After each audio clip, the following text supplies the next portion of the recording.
सुवर्णा's home kitchen मध्ये तुमचं परत एकदा अगदी मनापासून स्वागत। सगळ्या सबस्क्रायबरचे धन्यवाद, सगळ्या व्ह्यूअरचे मनापासून आभार। मी आज तुम्हाला खूप छान अशी रेसिपी दाखवणार आहे। ही राजस्थानी रेसिपी आहे, पण आपल्याकडे पण सगळ्यांना आवडेल अशीच रेसिपी आहे। तर मी इथे घेतलेलं आहे गव्हाचं पीठ, अगदी घरातल्याच साहित्यात खूप सुंदर अशी रेसिपी आहे आजची। नक्की ट्राय करा आणि व्हिडिओ पूर्ण बघा। तर बघा, मी इथे घेतलेलं आहे 1 ते 1.5 वाटी गव्हाचं पीठ घेतलेलं आहे। त्यात अर्धा चमचा ओवा क्रश करून टाकलेला आहे आणि अर्धा चमचा मीठ टाकलेलं आहे। आता हे आपल्याला छान मिक्स करायचं आहे। मी आज तुम्हाला खूप सुंदर असं दाखवणार आहे, तो म्हणजे कांदा पराठा। पाहिजे तर तुम्ही अर्ध गव्हाचं पीठ आणि अर्ध मैदा घेऊ शकतात, किंवा मग फक्त मैदाही घेऊ शकतात, पण मी फक्त गव्हाचं पीठच घेतलेलं आहे। छान तयार होतो। फक्त गव्हाचं पीठ भिजवताना आपल्याला घट्ट भिजवायचं आहे। आपण जसं पुऱ्यांना भिजवतो ना तसं भिजवायचं आहे, म्हणजे पराठा छान लाटला जातो। एकदम पाणी नाही घालायचं आहे, थोडं थोडं पाणी घालायचं आहे, म्हणजे सैल होणार नाही पीठ आपलं। आता बघा, घट्ट असं मी पीठ भिजवून घेतलेलं आहे। आता आपल्याला हे 10 ते 15 मिनिटांसाठी मुरायला ठेवायचं आहे। तोपर्यंत आपण आतलं स्टफिंग तयार करून घेऊ। स्टफिंगसाठी मी इथे 4 कांदे असे उभे चिरून घेतलेले, आपण भज्याला कसे चिरतो तसे चिरून घेतलेले आहेत, आणि पूर्ण पदर असे मोकळे करून घेतलेले आहे, जसे आपण भज्याला करतो तसे। याच्यात साधारणतः आपले 5 ते 6 पराठे तयार होतात। थोडंसं घेतलेलं आलं किसून घेतलेलं आहे। हिरवी मिरची एकच घेतलेली आहे, मी ती बारीक चिरून घेतलेली आहे। तिखटाचं प्रमाण तुम्ही कमी अधिक तुमच्या चवीनुसार करू शकता। इथे मी लसूण घालत नाहीये, कारण कांद्याला त्याची स्वतःचीच अशी एक चव असते, त्यामुळे आपल्याला लसूण घालण्याची तशी गरज वाटत नाही, पण तुम्हाला आवडत असेल तर तुम्ही घालू शकता। आणि आपल्याला घ्यायचं आहे थोडंसं डाळीचं पीठ। आता बघा, मी कढईत 1 ते 1.5 चमचा तेल टाकून घेतलेले। तेल आपल्याला जास्ती नाही लागत, 1 चमचा टाकून घ्यायची आहे मोहरी, 1 चमचा आपल्याला टाकून घ्यायचं आहे जिरं, अर्धा चमचा हिंग, अर्धा चमचा हळद, आलं आणि हिरवी मिरची,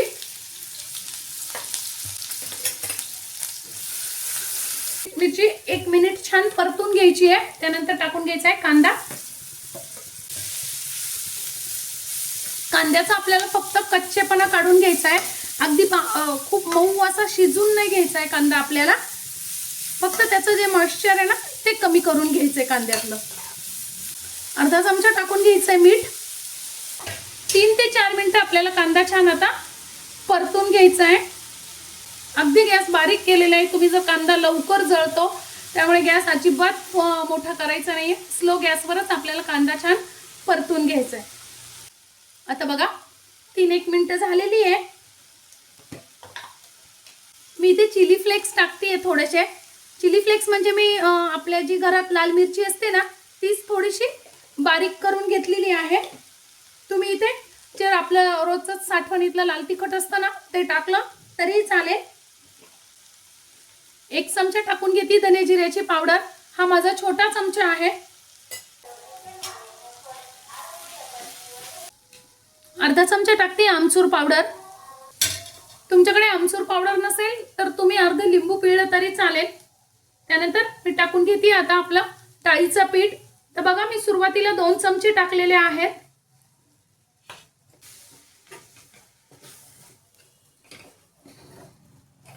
खूप डाळीचं पीठ नाही टाकायचं आहे आपल्याला। डाळीचं पीठ टाकल्यानंतर मिक्स करून घ्यायचं आणि नंतर आपल्याला 2 ते 3 मिनिटांसाठी डाळीचं पीठ छान वाफवून घ्यायचंय। आता बघा, 2 मिनिट झालेले आहेत। खूप छान वाफलं गेलेलं आहे डाळीचं पीठ, आणि खूप छान आपलं स्टफिंग पण तयार झालेलं आहे। गॅस बंद करायचा आहे आणि थोडीशी टाकून घ्यायची आहे कोथिंबीर,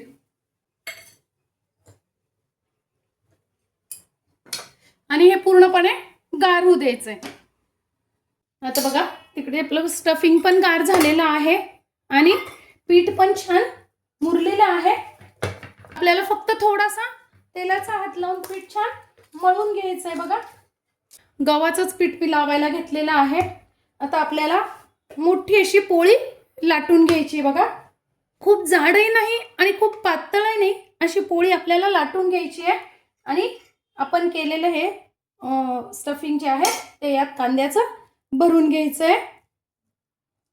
आता तुम्ही पाहिजे तर चौकोनी पण बनवू शकता किंवा मग त्रिकोणी पण बनवू शकता. मी इथे त्रिकोणी घडी घालतीये बघा. या पद्धतीने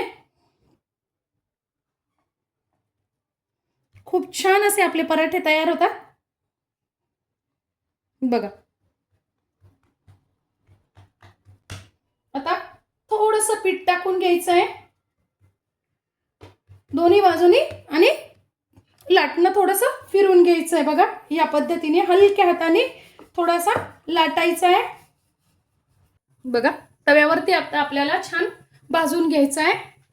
इथे तुम्ही तेल, तूप किंवा मग बटरही लावून छान खरपूस असा पराठा भाजून घेऊ शकता बघा. किती छान असा आपला पराठा तयार झालेला आहे. अगदी खमंग भाजला गेलेला आहे.